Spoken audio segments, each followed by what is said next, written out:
नमस्कार, शुभ बिहानी सँगै अखबार दैनिकको खबर बुलेटिनमा यहाँलाई हार्दिक स्वागत छ। म किसान नेपाली। आज मिति 2080 साल भदौ 9 गते शनिबार, तदनुसार ईस्वी सम्मत 2023 अगस्त 26 तारिक। सदाको जस्तै आज पनि विभिन्न खबर बुलेटिन, देश विदेशका घटनाक्रम, राजनीतिक खबर, मौसम, खेल खबर सँगै उपस्थित भइसकेका छौं। यदि तपाईलाई हामीप्रति कुनै सल्लाह, सुझाव एवं प्रतिक्रिया छन् भने तलको कमेन्ट बक्समा उल्लेख गर्न नभुल्नुहोला। यदि तपाईले अहिलेसम्म पनि हाम्रो च्यानल सब्स्क्राइब गर्नुभएको छैन भने सब्स्क्राइब गरिदिनुहोला, सँगै रहेको बेल आइकन थिचिदिनुहोला, जसले गर्दा तपाई समक्ष हाम्रा नयाँ अपडेटहरू सजिलै प्राप्त हुनेछन्। दर्शकबिन, तपाईले हामीलाई कहाँदेखि हेर्दै हुनुहुन्छ त्यो पनि उल्लेख गरिदिनुहोला। तपाईले हामीलाई रेगुलर रूपमा हेर्दै हुनुहुन्छ भने रेगुलर भनेर लेखिदिनुहोला, र तपाईले हामीलाई आज पहिलो पटक हेर्दै हुनुहुन्छ भने फर्स्ट टाइम भनेर कमेन्ट गरिदिनुहोला, र हाम्रो यो मेहनतको लागि एक लाइक गर्न नभुल्नुहोला। आउनुहोस् खबर बुलेटिन सुरु गरौँ मुख्य खबरका शीर्षकबाट। शान्ति सुरक्षाको कारण देखाउँदै धरानमा निषेधाज्ञा जारी। 60 किलो सुनको अनुसन्धानमा प्रहरीले माग्यो इन्टरपोलको सहयोग। संसदीय समितिको सभापतिमा राष्ट्रिय स्वतन्त्र पार्टीले उम्मेदवारी दिने। सरकारले चलाएको अभियानबाट तस्कर, ठग र भ्रष्टाचारीहरू आत्तिएका छन् गृहमन्त्री। सामाजिक सञ्जालबाट जनयुद्ध र मधेस आन्दोलनलाई बदनाम गर्ने कार्य भइरहेको छ प्रधानमन्त्री प्रचण्ड। उखु बिक्री गरेको 9 महिना बितिसक्दा पनि किसानले अनुदान रकम पाएनन्। गहन अध्ययन बिनै बहुमतको भरमा विधेयक पास हुन्छ। सीके रावत। गाभ्ने र खारेजी गर्ने भनिएका कार्यालयलाई बजेट नियमित कृषि मन्त्रालय। दूषित पानी समुद्रमा फाल्ने जापानी कदम विरुद्ध कोरियाली सांसदको विरोध। सिआइबीले भन्यो सुनबारे केही सूचना पाए पठाएर सहयोग गरिदिनुहोला। पारस भन्छन् क्रिकेटको संरचना परिवर्तन गर्न व्यवस्थापनमा आउन चाहे। धनगढीमा शिक्षिका मृत भेटिएको घटनाको अनुसन्धानका लागि युवक पक्राउ। ललिता निवास बिर्साउन टिकापुर जग्गा प्रकरण आर्जुदेखि रेशम चौधरीसम्म मुछिए। आइओईले गरेको शुल्क वृद्धि खारेज गर्न 4 विद्यार्थी संगठनको अल्टिमेटम। 26 वटा निजी अस्पतालमा स्वास्थ्य बीमा सेवा बन्द। व्यक्तिगत जग्गामा जबरजस्ती प्रवेश नगर्न हर्क साम्पाङको नाममा अन्तरिम आदेश। शनिबार बागमती नदीमा महोत्सव तथा महाजल यात्रा हुने। ग्रिसमा नेपाली अपहरण गरेर काठमाडौँबाट झन्डै 22 लाख रुपियाँ फिरौती लिने 4 जना पक्राउ। बागलुङमा धानको गाँज कुहिन थाल्यो, किसान चिन्तित। प्रधानमन्त्री कार्यालयमा 200 रुपियाँको खाजा बोतलको सट्टा जारको पानी। 4 जलविद्युत परियोजनाका लागि 36 अर्ब 37 करोड लगानी स्वीकृत। माधव नेपालले भ्रष्टाचार गर्यो भनेर संसारमा कसैले पताउँदैन, मन्त्री जावला। सद्भाव र एकता कायम राख्न धरानवासीलाई मेयर साम्पाङको अपील। एमसीसीका सीईओ र उपाध्यक्ष नेपाल भ्रमण गर्दै 13 भदौसम्म पूर्व तयारी सक्ने घोषणा। सुशासन र आर्थिक विकासका लागि प्रमुख दलहरू मिल्नुपर्छ, ओली। निन्दाको राजनीति ओलीले सुरु गरेका हुन्, घनश्याम भुषाल। ड्युटीमा खटिएका इन्सपेक्टर माथि बन्चर प्रहार गरेको अभियोगमा 3 जना पक्राउ। केरामा देखिएको पानामा रोगको प्रजाति TR4 को थप अनुसन्धानका लागि समिति गठन। स्वास्थ्य मन्त्रालयको निर्देशन काजमा फिर्ता भए नभएको विवरण 3 दिनभित्र पेश गर्नु। सिटिभिटीका 49 कलेजले डिप्लोमा तथा प्रमाणपत्र तहको सिट पाएनन्। हिन्दू राष्ट्र पुनर्स्थापना नभएसम्म सत्ताको राजनीति गर्दैनौ कमल थापा। कालीगण्डकी नदीको बहाव 2 वर्ष यताकै उच्च बिन्दुमा, शालिग्राम शिला डुबानमा। र महिला क्रिकेटमा नेपाल मलेसियासँग पराजित, हारका बावजुद हङकङसँग फाइनल खेल्ने। अब समाचार विस्तारमा। जिल्ला प्रशासन कार्यालय सुनसारीले धरान उपमहानगरपालिका क्षेत्रभित्र शुक्रबार राति 12 बजेदेखि लागू हुने गरी निषेधाज्ञा जारी गरेको छ। प्रमुख जिल्ला अधिकारी हुमकला पाण्डेले धरान उपमहानगरपालिकाको सबै क्षेत्रमा लागू हुने गरी शुक्रबार राति 12 बजेदेखि शनिबार राति 12 बजेसम्मका लागि निषेधाज्ञा आदेश दिनुभएको हो। धरानमा गोरु काटेर खाएको र मन्दिर अगाडि चर्च बनाएको भन्दै केही हिन्दू समर्थकले शनिबार प्रदर्शनको आह्वान गरेका छन्। यस्तै प्रदर्शनको प्रतिकार समेत हुने सम्भावना बढेपछि धरानमा निषेधाज्ञा धरान प्रवेशमा कडाई गरेको प्रशासनले जनाएको छ।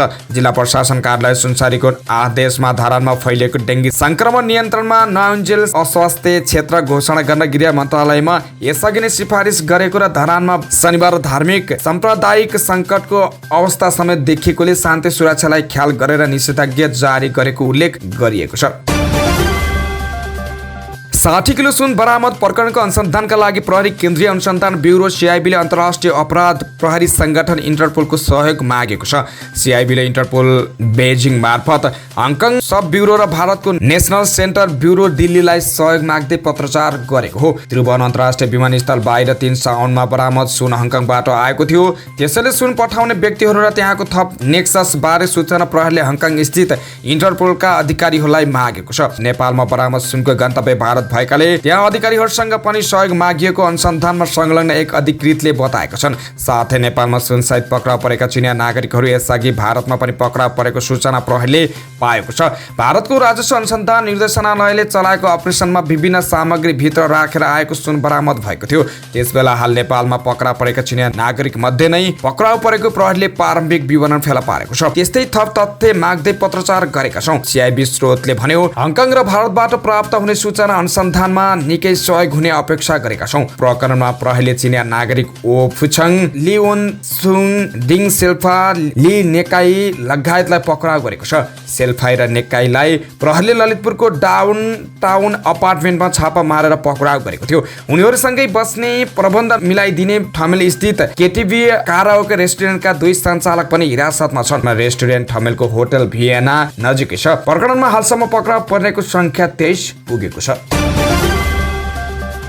प्रतिपक्ष दल राष्ट्रिय स्वतन्त्र पार्टीको संसदीय दलको बैठकले आफ्नो क्षमताले भ्याउने सबै विषयगत समितिको सभापतिमा उम्मेदवारी दिने भएको छ। समिति सभापतिमा उम्मेदवारी दिनका लागि उम्मेदवार सहित प्रस्ताव र समर्थन गरी 3 जना अनिवार्य चाहिने भएकाले आफ्नो क्षमताले भ्याउने समितिहरू सबैमा सीमित सभापतिका लागि उम्मेदवारी दिने निर्णय गरेको हो। शुक्रबार सिंहदरबारमा बसेको पार्टीको संसदीय दलको बैठकपछि सञ्चारकर्मीहरूसँग कुरा गर्दै पार्टी प्रमुख सचेतक सन्तोष परियारले 11 गते हुने संसदीय समितिको सभापतिका लागि क्षमताले पुग्ने समितिमा नेतृत्वका लागि उम्मेदवारी दिने र क्षमता नपुग्ने समितिका लागि आन्तरिक छलफल गर्ने बताएका छन्। 11 गते हुने संसदीय विषयगत समितिका सभापतिको निर्वाचन हामीले यो अधिवेशनमा प्रस्ताव गरेका संकल्प र सार्वजनिक महत्त्वका विषयहरू र आगामी संसदमा राष्ट्रिय स्वतन्त्र पार्टीले खेल्नुपर्ने भूमिका विषय थियो। उनले भने सभापतिको विषयमा पार्टीले जहाँ आफ्नो क्षमताले भ्याउँछ त्यहाँ हामीले उम्मेदवारी दिने अन्य समितिका एक खालको आन्तरिक छलफल गर्नेछौँ। उनले बैठकमा पार्टी सभापति रवि लामिछानेले लम्की स्किन सम्बन्धी सार्वजनिक महत्त्वको विषय भन्दै 17 गते पछि बस्ने संसदको बैठकमा छलफल गर्ने निर्णय गरेको बताए। उनले भने पार्टीका सभापति रवि लामिछानेले लम्की स्किन सम्बन्धी सार्वजनिक महत्त्वका विषय जो राख्नु भएको छ त्यो संसदमा छलफलमा अघि बढाउने 17 गते पछिको संसदमा छलफल गर्नेछौँ। उनले पार्टीका उपनेता विराज भक्त श्रेष्ठले डेङ्गु रोग सम्बन्धी संकल्प प्रस्ताव दर्ता गरेको र त्यसलाई पनि संसदमा छलफल गर्ने निर्णय भएको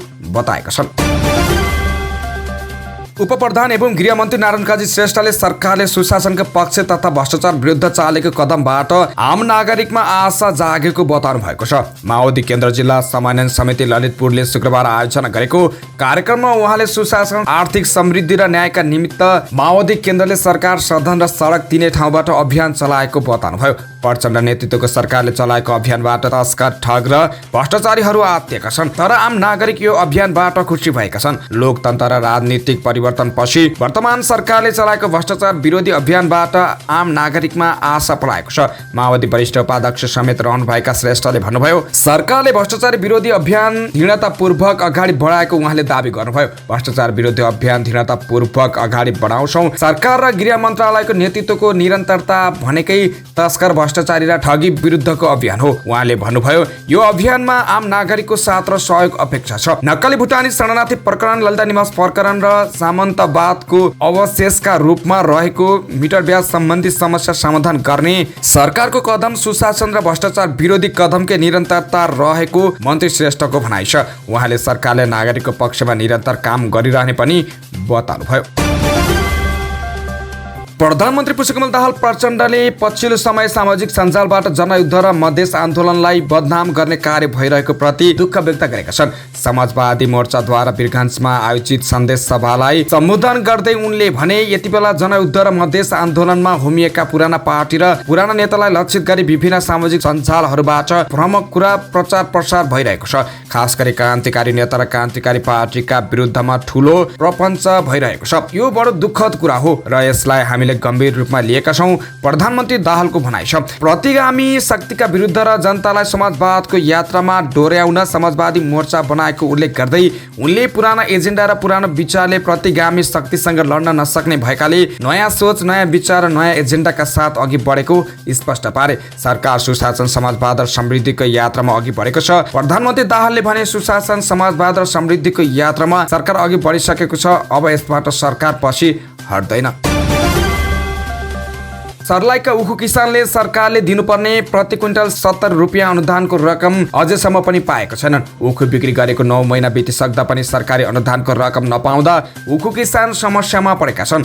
सरकारले घोषणा गरेको उखुको अनुदानको रकम समयमा भुक्तानी नहुँदा घर खर्च टार्न र खेतीपाती लगाउन मुस्किल परेको हरिवन नगरपालिका 6 का उखु किसान राम उद्गार महतले गुनासो गर्नुभयो। सरकारले आर्थिक वर्ष 2079-80 का लागि उखुको समर्थन मूल्य प्रति क्विन्टल 610 रुपियाँ निर्धारण गरेको थियो। त्यसमध्ये उद्योगले 540 रुपियाँ र सरकारले 70 रुपियाँ गरी किसानलाई 610 रुपियाँ भुक्तानी गर्ने सहमति भएको थियो। उद्योगले किसानलाई 540 रुपियाँ भुक्तानी गरिसक्दा सरकारले अनुदान बापतको रकम भुक्तानी नगरेको हो। समयमा चिनी उद्योगले उखु बिक्री गरेको तथ्याङ्क सरकारलाई उपलब्ध नगराएकाले भुक्तानी ढिलो भएको छ। उखु बिक्री गरेको तथ्याङ्क पठाउन उद्योगलाई ताकेता गरिरहेका छौँ। चिनी उद्योगले उखु बिक्री गरेको तथ्याङ्क कृषि मन्त्रालयलाई पठाएपछि मात्रै अर्थ मन्त्रालयले अनुदानको रकम किसानलाई पठाउँछ। चिनी उद्योग र सरकारको कमजोरीका कारण किसानले दुःख पाएका हुन्। अनुदानको पैसा पठाउन सरकार र उद्योगलाई दबाब दिइरहेका छौँ। असोजको पहिलो हप्तासम्म किसानले भुक्तानी पाउँछन्। उखु उत्पादन महासङ्घका राष्ट्रिय अध्यक्ष कपिल मुनि मैनालीले भन्नुभयो। जनमत पार्टीका अध्यक्ष डाक्टर चन्द्रकान्त रावतले संसदमा गहन अध्ययन र बहस बिनै विधेयकहरू पारित गर्ने गरिएको भन्दै आपत्ति जनाएका छन्। शुक्रबार काठमाडौँमा आयोजित एक कार्यक्रमलाई सम्बोधन गर्दै उनले यस्तो बताएका हुन्। उनले आफू संसद छिरेको छोटो समयमै संसदप्रति वितृष्णा जागेको बताएका छन्। उनले भने अहिले जुन शिक्षा ऐन आइरहेको छ त्यसमा जुन प्रावधानहरू छन् त्यो कसैले बनाउँछ भने तपाईहरूलाई मबाट पनि धेरै आशा होला। हामी सांसद बनेर त्यही संसद मौजूद छौँ। हामी पनि केही गर्छौ कि भनेर स्वाभाविक हुन्छ। संसदीय व्यवस्थामा आशा गरिन्छ, हामीलाई पनि आशा गरिन्छ। म बहुमत कम समयमा यो संसद प्रति वितृष्णा उत्पन्न भएको छ। उनले सबै सांसद ऐन कानुन निर्माण गर्ने थलो हो भन्ने सोचे पनि बिना छलफल र अध्ययन बहुमतका अडान ऐनहरू पारित गर्ने गरिएको भन्दै आपत्ति जनाएका छन्। कृषि तथा पशुपक्षी विकास मन्त्रालयले बजेट 2080-81 मा गाभ्ने र खारेजीको निर्णय भएका कार्यालयहरूको बजेट शून्य नभएको दावी गरेको छ। बजेट अभावमा कतिपय कार्यालयहरू अप्ठ्यारोमा परेको भन्दै आन्दोलन भएको प्रति ध्यानाकर्षण भएको पनि मन्त्रालयले जनाएको छ। मन्त्रालयका सहप्रवक्ता डाक्टर तपेन्द्र विष्टका अनुसार कतिपय कार्यालयहरूको बजेट एकमुष्ट विनियोजन भएको छ र बजेटको अभाव पनि हुँदैछ। बजेट वक्तव्यको बुँदा नम्बर 16 र 47 मार्फत यस मन्त्रालय मातहतका केही संरचनाहरू खारेज तथा पुनर्संरचनामा परेको सन्दर्भमा केही कार्यालयहरूको बजेट अन्तर मन्त्रालय बजेट सूचना प्रणालीमा शून्य रहेको विषयमा ती सबै निकायहरूको बजेट यस मन्त्रालयमा एकमुष्ट रूपमा विनियोजन गरिएको थियो मन्त्रालयले भनेको छ। चालु आर्थिक वर्षमा प्रविष्टिका कारण केही कार्यालय मार्फत प्रवाह गरिने सेवा प्रभावित भएकोमा यस मन्त्रालयको पहलमा अर्थ मन्त्रालयबाट ती कार्यालयको पुनः बजेट प्रविष्टि कार्य फुकुवा भइसकेको र बजेट प्रविष्टिको कार्य भइरहेको मन्त्रालयले जनाएको छ।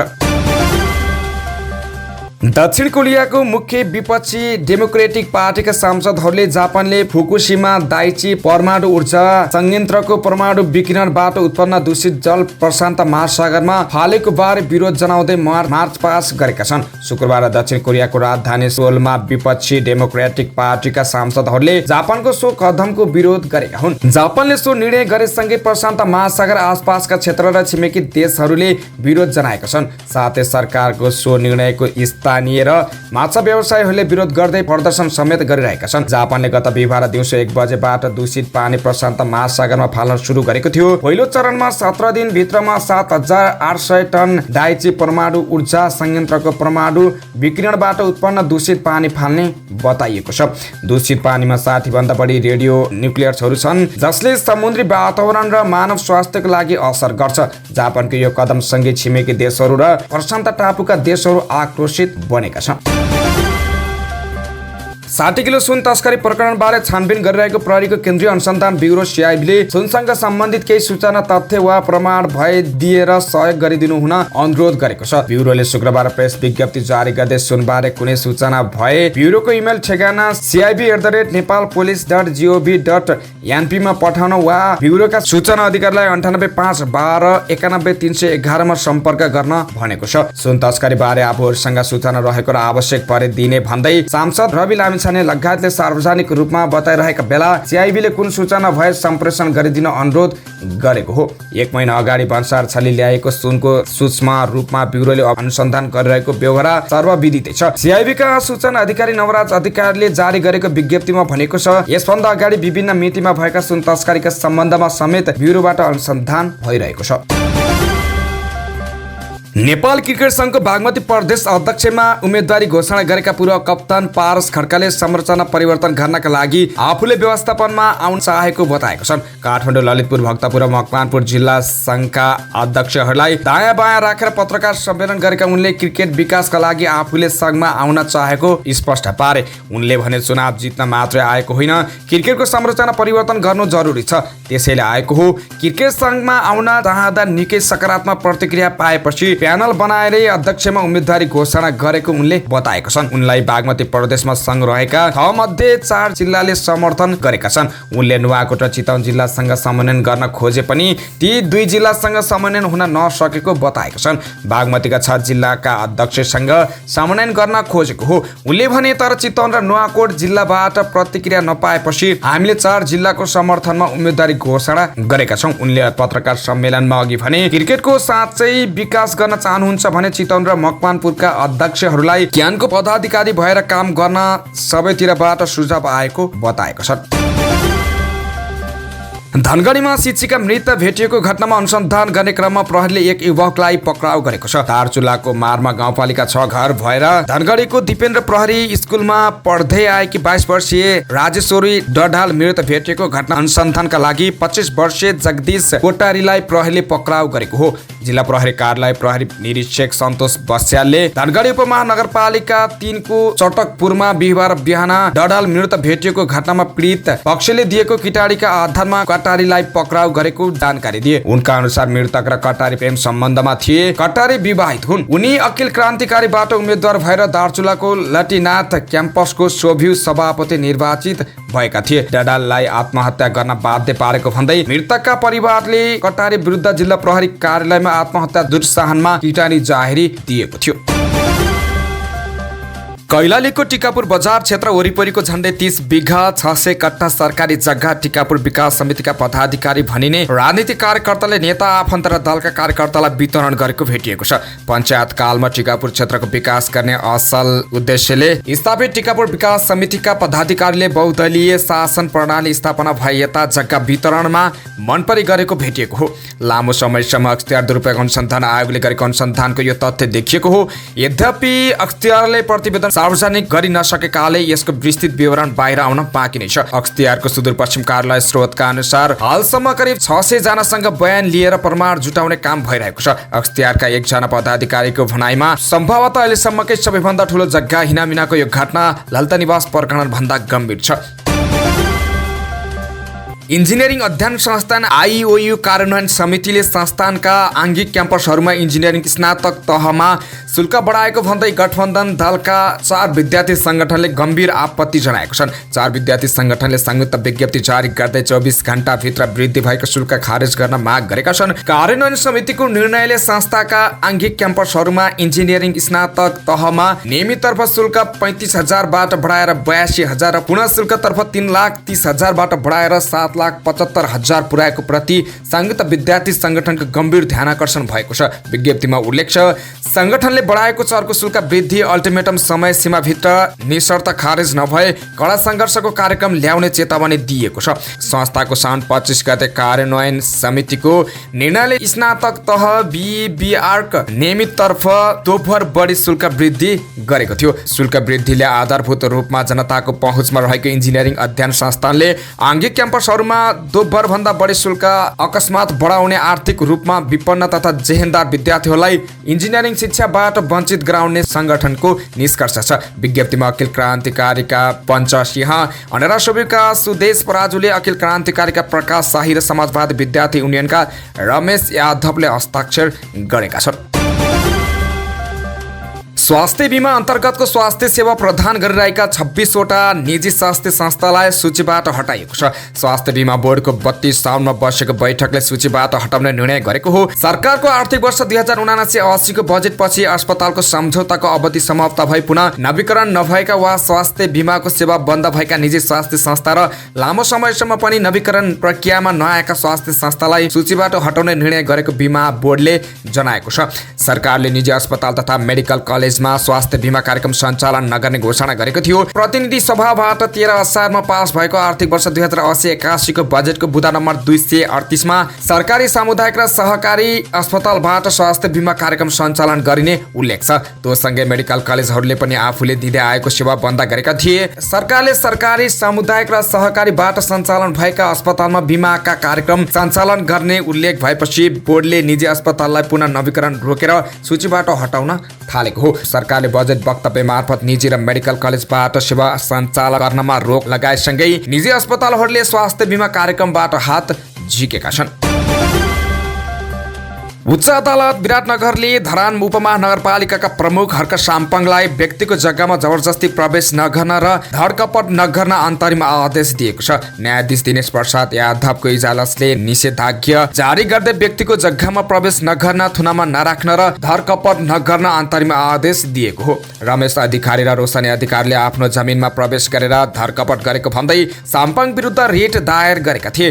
धरनचार स्थित छोटी मोराङ डाँडामा साम्पाङले 6 साउनमा वृक्षरोपण गरेका थिए। वृक्षरोपण गरेको जग्गा अधिकारी दम्पतिले आफ्नो भएको दाबी गर्दै आएका छन्। मेयर साम्पाङले भने सरदुर सट्टा भर्नाको जग्गा भएकाले वृक्षरोपण गरेको दाबी गरेका छन्। सोमबार मेयर साम्पाङ पुनः त्यही विवादित जग्गामा पुगेका थिए। उनी त्यहाँ जाँदा अधिकारी दम्पतिले प्रतिवाद गरेको भिडियो सामाजिक सञ्जालमा भाइरल छ। विवादपछि साम्पाङले आफूमाथि दुर्व्यवहार भएको भन्दै प्रशासनमा उजुरी पनि दिएका छन्। उजुरी परेपछि अधिकारी दम्पति निषेधाज्ञा माग गर्दै उच्च अदालत विराटनगर आएका थिए। जिल्ला प्रशासन कार्यालय लगायत विपक्षीको नाममा कानुन बमोजिम बाहेक निवेदकलाई पक्राउ नगर्न र निवेदकको जग्गामा प्रवेश नगर्न उच्च अदालतले अन्तरिम आदेश दिएको हो।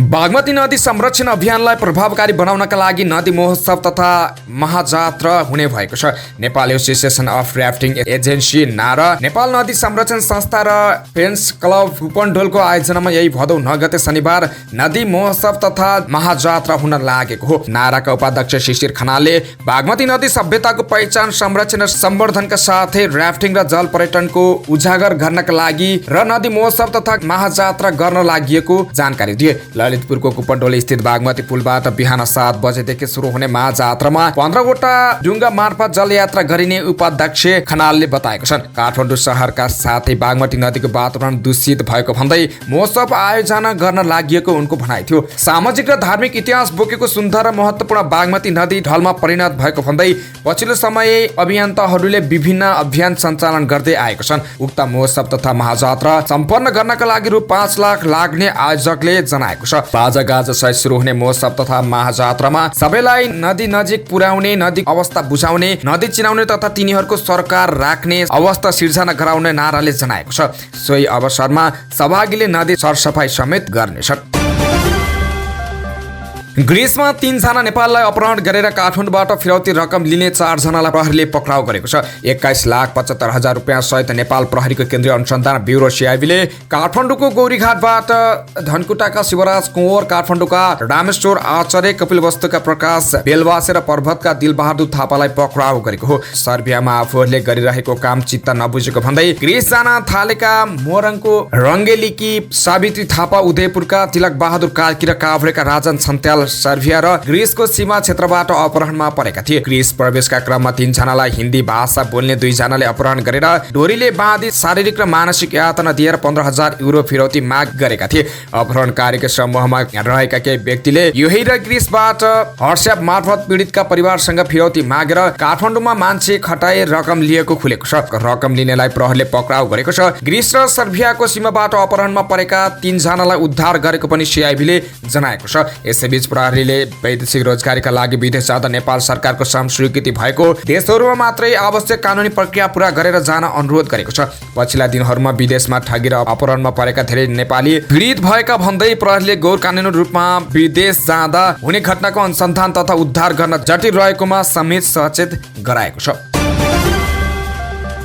खुमलचार जातको धानको गाँच कुइन थालेपछि बडीगाडा गाउँपालिकाका किसान चिन्तित बनेका छन्। हुर्कन लागेको धानको गाँच कुहिएर मर्न थालेपछि किसान समस्यामा परेका हुन्। बागलुङको बडीगाडा गाउँपालिकाले गत आर्थिक वर्षमा अनुदानमा वितरण गरेको खुमलचार जातको धानको बिउ लगाएका किसान अहिले समस्यामा परेका छन्। बडीगाडा गाउँपालिकाले रु 2,20,000 लागतमा खुमल 8, खुमल 10 र पोखरेली जेठो बुढोको जातको 4,100 केजी धानको बिउ 50% अनुदानमा वितरण गरेको थियो। तर खुमलचार जातको धानको बिउ लगाएका किसानको खेतमा धानको गाँच मर्न थालेको छ।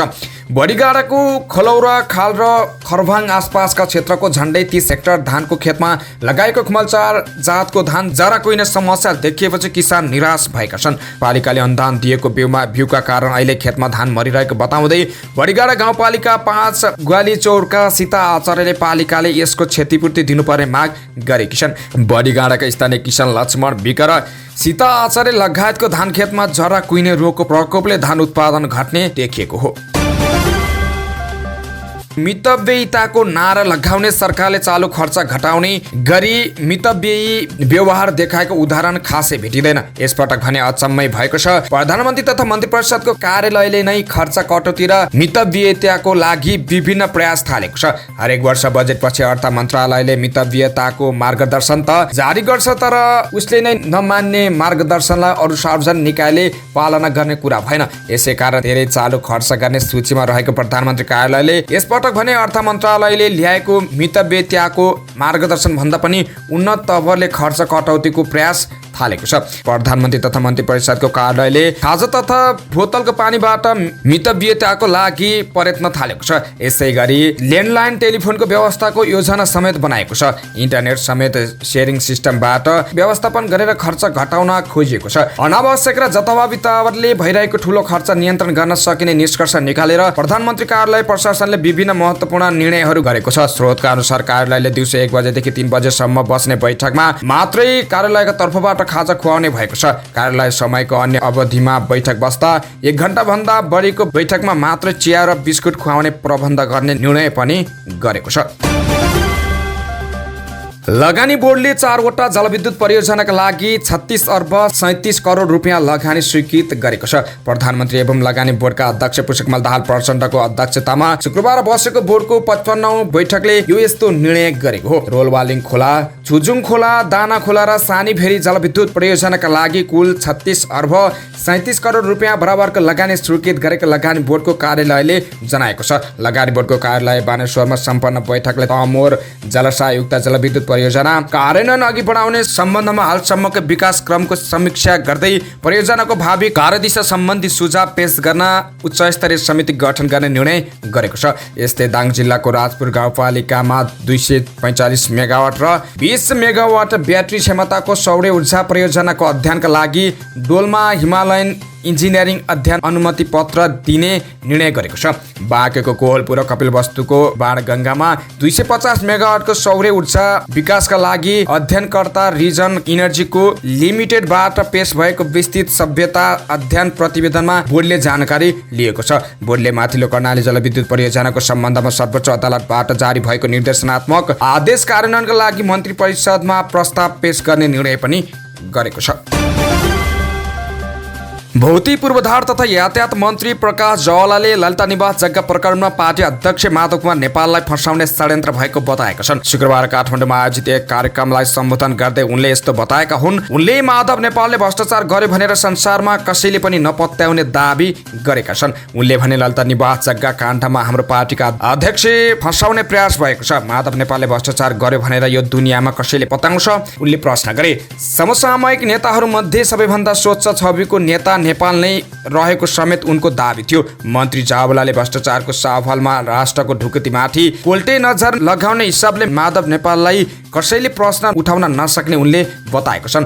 माधव नेपाल पनि हर हिसाबले पूर्ण होइन होला, कर्मी सीमाहरू होलान्, तर भ्रष्टाचारको सवालमा राष्ट्रको ढुकुटीमाथि पोल्टे नजर लगाउने हिसाबले माधव नेपाललाई कसैले प्रश्न उठाउन सक्दैन। उनले अदालतले दोषी साबित गरे पनि वा ओभरसाइट एजेन्सीहरूले भने पनि त्यसलाई जनताले नपत्याउने बताए। उनले भने हामी जुनसुकै निर्णय गरे पनि त्यसको च्यालेन्ज गर्न तयार छौँ। अदालतले बोलोस्, अरू कसैले बोलोस्, ओभरसाइट एजेन्सीहरूले बोलुन्, त्यसलाई जनताले पत्याउँदैनन्। माधव नेपालमाथि आरोप लगाए एकीकृत समाजवादी कमजोर बनाउने षड्यन्त्र भएको मन्त्री जवलाले बताएका छन्। धरान उपमहानगरपालिकाका मेयर हर्क साम्पाङले आपसी सद्भाव र एकता कायम राख्न नगरवासीलाई अपिल गरेका छन्। मेयर साम्पाङले शुक्रबार वक्तव्य जारी गर्दै केही दिनदेखि भइरहेको धार्मिक तथा सामाजिक विवादले धरानलाई संवेदनशील बनाएको बताएका छन्। उनले अघि भनेका छन्, सबैले संयमित र संवेदनशील भएर सबै पक्ष, समुदाय र हरेक नागरिकको भावना प्रतिबिम्ब हुने गरी आपसी सद्भाव, भाइचारा र एकता कायम गर्न सम्पूर्ण आम धरानवासीलाई हार्दिक अपिल गर्दछु। यसअघि बिहिबार पूर्व मेयरले पनि वक्तव्य जारी गर्दै सद्भाव कायम राख्न आग्रह गरेका थिए।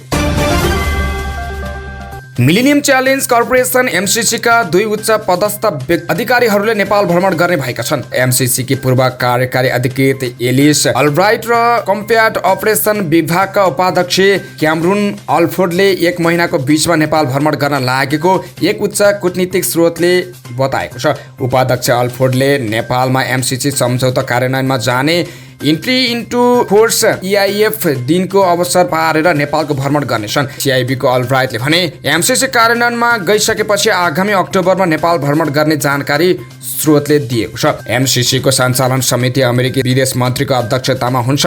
CEO यसको सञ्चालन समिति सदस्यका अतिरिक्त कार्यकारी प्रमुख पनि हुन्छन्। नेपालमा एमसीसी को अनुदानको परियोजना सञ्चालन गर्ने millennium challenge account Nepal MCA नेपालको सञ्चालक समिति बैठकले आगामी 13 भदौ 30 अगस्तबाट परियोजना कार्यान्वयन गर्ने निर्णय गरिसकेको छ।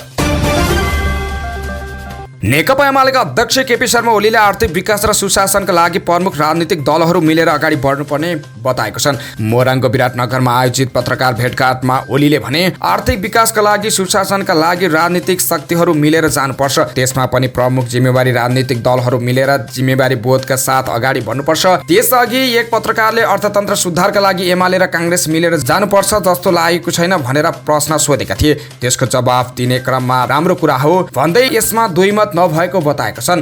प्रमाणित प्रणालीको रक्षा, त्यसको विकास, संविधानको रक्षा र कार्यान्वयन, अनियमितता, बेथिति, भ्रष्टाचार, तस्करी नियन्त्रण र आर्थिक विकासका लागि प्रमुख राजनीतिक दलहरू मिल्नै पर्ने बताउँदै उनले भने हाम्रो सधैँको मान्यता त्यही हो। गिरिबन्धु टी स्टेट जग्गा प्रकरण बारे सोधिएको अर्को जिज्ञासामा ओलीले त्यसलाई चिलायो भनेर कुखुरा चोर्ने तरिका भनेर टिप्पणी गरेका छन्।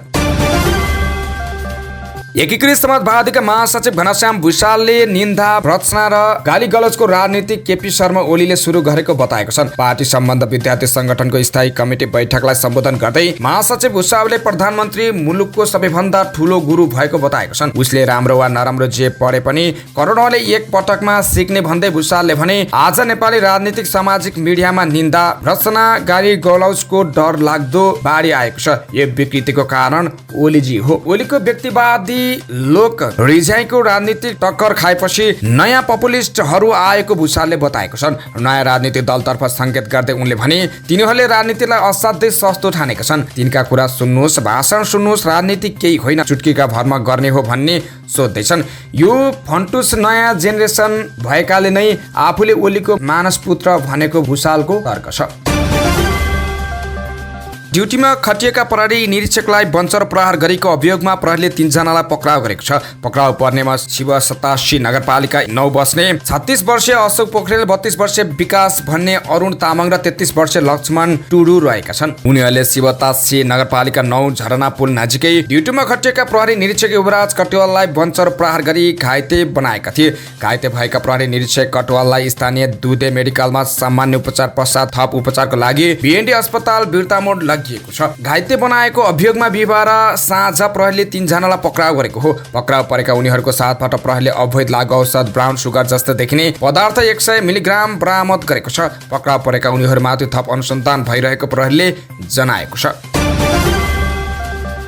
केरामा लाग्ने पानामा रोगको प्रजाति TR4 नेपालमा पहिलो पटक देखिएपछि सरकारले थप अनुसन्धान र रोकथामका लागि समिति गठन गरेको छ। नर्काका बाली रोग वैज्ञानिक डाक्टर रामबहादुर खड्काको संयोजकत्वमा गठित समितिमा प्रकाश पौडेल, बसन्त चालिसे, राजीव राज भण्डारी, देवराज अधिकारी, वशिष्ठ आचार्य र संयम पण्डित सदस्य हुनुहुन्छ। समितिले रोग देखिएको कैलालीको टिकापुरमा पुगेर सरकारवालाहरूसँग छलफल एवं निरीक्षण गरी थप जानकारी सङ्कलन गर्ने कृषि विभागका महानिर्देशक डाक्टर डाक्टर हरिबहादुर केसीले जानकारी दिनुभयो। डाक्टर रामबहादुर खड्का सहितको टोलीले झण्डै 8,000 केराको बोटको अवलोकन र अनुसन्धान पछि रोग पुष्टि भएको हो। कैलालीको टिकापुर क्षेत्रमा पानामा रोगको प्रजाति TR4 देखा परेपछि किसान चिन्तित भएका छन्। केरा व्यवसायी महासंघ कैलालीका अध्यक्ष टेकेन्द्र धामीले केरामा पानामा जातिको रोग पुष्टि भएपछि किसान चिन्तित बनेको बताउनुभयो। उहाँले लाखौं लगानी गरेर गरिएको खेतीमा संक्रमण रोग देखिएपछि केरा खेतीमा विस्थापित हुनुपर्ने चिन्तामा किसान रहेको बताउनुभयो। स्वास्थ्य तथा जनसङ्ख्या मन्त्रालयले कर्जा फिर्ता गरिएका कर्मचारीको विवरण माग गरेको छ। मन्त्रालयले 7 प्रदेश, सबै स्थानीय तह र स्वास्थ्य मन्त्रालय मातहतका सबै निकायलाई पत्राचार गरी काज फिर्ता गरिएका चिकित्सक तथा स्वास्थ्यकर्मीको विवरण 3 दिनभित्र पठाउन निर्देशन दिएको छ। गत असार 27 गते मन्त्री स्तरीय निर्णय गरी काजमा खटाइएका दरबन्दी भएकै स्थानमा फिर्ता गर्न मन्त्रालयले निर्देशन दिएको थियो। तर राजनीतिक पहुँच र स्वास्थ्य सम्बन्धी ट्रेड युनियनको भनसुनका भरमा स्वास्थ्यका कर्मचारी अझै काजमा बस्दै आएका छन्। स्वास्थ्य मन्त्रालयको तथ्याङ्क अनुसार 2075 सालदेखि असारसम्म 891 कर्मचारी काजमा सहर केन्द्रित पालिकामा कार्यरत थिए। उनीहरूको दरबन्दी भने दुर्गम क्षेत्रमा थियो।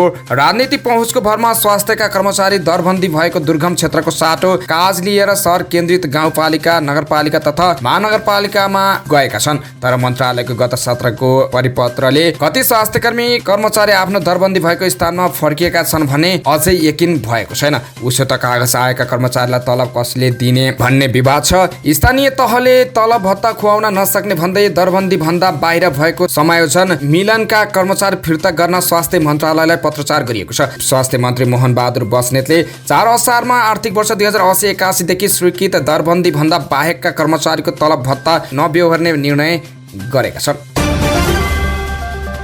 प्राविधिक शिक्षा तथा व्यावसायिक तालिम परिषद CTVT-बाट सम्बन्ध स्वीकृत प्राप्त 41 कलेज 2080-81 को डिप्लोमा तथा प्रमाणपत्र तहको प्रवेश परीक्षाका लागि सिट पाउनबाट वञ्चित भएका छन्। CTVT-ले एक सूचना प्रकाशित गर्दै स्वास्थ्यतर्फको शिक्षण संस्थाको चिकित्सा शिक्षा आयोगलाई 49 कलेजको सिट स्वीकृत नभएको जनाएको छ। आयोगले प्राविधिक शिक्षा तथा व्यावसायिक तालिम परिषद CTVT अन्तर्गतका 196 वटा कलेजका लागि विभिन्न विषयमा सिट निर्धारण गरेको छ। आयोगले CTVT-लाई पठाएको विवरणका आधारमा सिट निर्धारणको विषय निर्णय गरेको हो। आयोगको बैठकले CTVT अन्तर्गतका नर्सिङ, सामान्य चिकित्सा, ल्याब टेक्निसियन, रेडियोग्राफी, फार्मेसी लगायतका विषयको सिट निर्धारणका विषयमा निर्णय गरेको हो। सिट निर्धारण भएको कार्यक्रम अन्तर्गत कोशी प्रदेशमा 7, मध्य प्रदेशमा 10, बागमती प्रदेशमा 7, गण्डकी प्रदेशमा 6, लुम्बिनी प्रदेशमा 12, कर्णाली प्रदेशमा 2 र सुदूरपश्चिम प्रदेशमा 5 शिक्षण संस्था छन्। यसअघि CTVT-ले आयोगसँग परामर्श नै नगरी आफू खुसी भर्ना खुल्ला र शुल्क समेत तोकेको थियो। त्यसपछि आयोगले पत्र काट्दै चिकित्सा शिक्षा ऐन अनुसार काम अगाडि बढाउन अनुरोध गरेको थियो।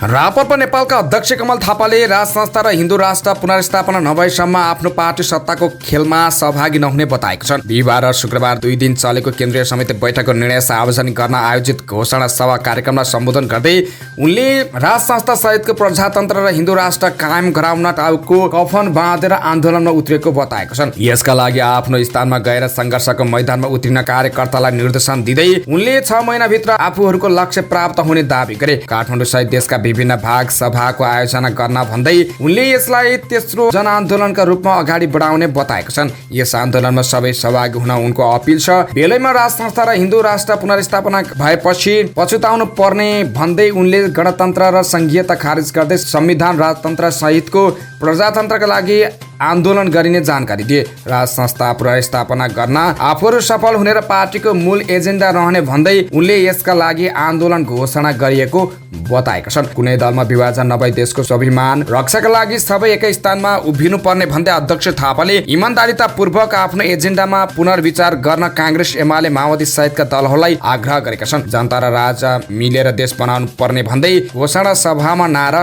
लगाइएको थियो। लगातारको वर्षाका कारण मुस्ताङ, म्याग्दी, बागलुङ पर्वत हुँदै बग्ने कालीगण्डकी नदीको बहाव उच्च बिन्दुमा पुगेको छ। नदीको सतह 2 वर्ष यताकै उच्च बिन्दुमा पुगेको कालीगण्डकी नदीका पानीको बहाव नाप्दै आएका गेज रिडर कृष्ण प्रसाद सुवेदीले बताउनु भएको छ। उहाँले बिहानैदेखि नदीको सतहदेखि झन्डै 8 मिटर उचाइमा बहाव भइरहेको बताउनु भयो। अहिलेको पानीको बहाव झन्डै 283 क्युसेक रहेको छ। यो यस वर्षको सबैभन्दा बढी मापन हो। यसअघि गएको साउनमा 7.40 मिटरको बिन्दुसम्म पुगेको थियो। यो वर्ष नरोकिएमा अझै बहाव बढ्ने सम्भावना रहेको उहाँले बताउनुभयो। कालीगण्डकी नदीको बहाव अत्याधिक मात्रामा बढेपछि तटीय क्षेत्रका बासिन्दा जोखिममा परेका छन्। पर्वतको जलझला गाउँपालिका बगरफाँट, बारीबेनी, मिलनचोक, लस्ती र खनिया घाट तथा कुस्मा नगरपालिका मालढुङ्गा, नयाँपुल र मोदीबेनी एवं फलेवास नगरपालिकाका जोइमिनी घाट र बिहादी गाउँपालिकाको सेतीबेनी बजार उच्च जोखिममा परेका छन्। बहाव उर्लिएपछि पर्वत स्याङ्जा र गुल्मीको सिमानामा अवस्थित विश्वकै ठुलो शालिग्राम शिला समेत डुबानमा परेको छ। पवित्र शालिग्राम शिला र शिलाग्राम क्षेत्रका सतलत लगायत सबै संरचना डुबाएको स्थानीय तिलक पराजुलीले बताउनुभयो। शिला संरक्षणका लागि बनाइएको तटबन्ध र ग्याबिन समेत पानीले पुरिएपछि शिलामा दर्शन गर्न जाने पूर्वाधारमा पनि पूर्ण रूपमा क्षति पुगेको छ। र समाचारको अन्त्यमा खेल खबर। आइसिसी वुमन टी20 एसिया क्षेत्र छनौट अघिको 4 देशीय सिरिजको आफ्नो तेस्रो खेलमा नेपाल मलेसियासँग 6 विकेटले पराजित भएको छ। मलेसियाको बायोमास स्पोर्ट एन्ड इभेन्ट कम्प्लेक्समा जितका लागि पाएको 75 रनको लक्ष्य मलेसियाले 16.2 ओभरमा 4 विकेट गुमाएर भेटाएको हो। मलेसियालाई जिताउन ओपनर एन्हा हमिजा हसिमले नट आउट 37 रन बनाइन्। महिरा इज्जती इस्मानीले 31 रन जोडिन्। बलिङतर्फ नेपालका रुबिना छेत्री, सीता राणा मगर र पूजा महतोले समान 1 विकेट लिए। यसअघि पहिला ब्याटिङ गरेको नेपालले निर्धारित 18 ओभरमा 7 विकेट गुमाउँदै 83 रन बनाएको थियो। नेपालको ब्याटिङको बीचमा वर्षाका कारण खेल रोकिएपछि 18 ओभरमा घटाइएको खेलमा मलेसियाले 85 रन बनाउनु पर्ने लक्ष्य पाएको थियो। नेपालका लागि कप्तान रुबिना छेत्रीले सर्वाधिक 23 रन बनाइन्। उनले 2 चौका र 1 छक्का प्रहार गरेकी थिइन्। यस्तै इन्दु बर्माले 20 रन बनाइन्। ओपनिङमा आएकी काजल श्रेष्ठले 21 बलमा 1 चौका सहित 18 रन बनाइन्। दोस्रो विकेटका लागि काजल र इन्दु बर्माले 25 रनको साझेदारी बनाए। त्यसपछि आएकी सीता राणा मगर 13 बलमा 9 रन बनाउँदै क्याच आउट भइन्। इन्दु बर्माले 33 बलमा 20 रन बनाउँदै चौथो विकेटका लागि कप्तान रविना छेत्रीसँग 30 रनको साझेदारी बनाइन्। नेपालले पहिलो खेलमा हङकङलाई 6 विकेट र दोस्रो खेलमा कुवेतलाई 38 रनले पराजित गरेको थियो। मलेसियासँगको फराकिलो हारको बावजुद पनि नेपाल रन रेटका आधारमा शीर्ष स्थानमा रहँदै फाइनल प्रवेश गरेको हो। मलेसिया भने जितका बावजुद पनि बाहिरको हो। नेपालले शनिबार दोस्रो स्थानमा रहेको हङकङसँग फाइनल खेल खेल्नेछ। नेपाल 3 खेलमा 2 मा जित र 1 मा हार सहित 4 अङ्कका साथ शीर्ष स्थानमा रह्यो। हङकङ 3 खेलमा 2 मा जित र 1 मा हार सहित 4 अङ्कका साथ दोस्रो स्थानमा रहँदै फाइनलमा स्थान बनाएको थियो। हवस् त यिनै खबरसँगै अखबार दैनिक सकियो। स्वच्छ ताजा अनि निष्पक्ष समाचारको लागि हामीलाई सब्स्क्राइब गर्न नभुल्नुहोला। बिदा हुन्छौँ। नमस्कार।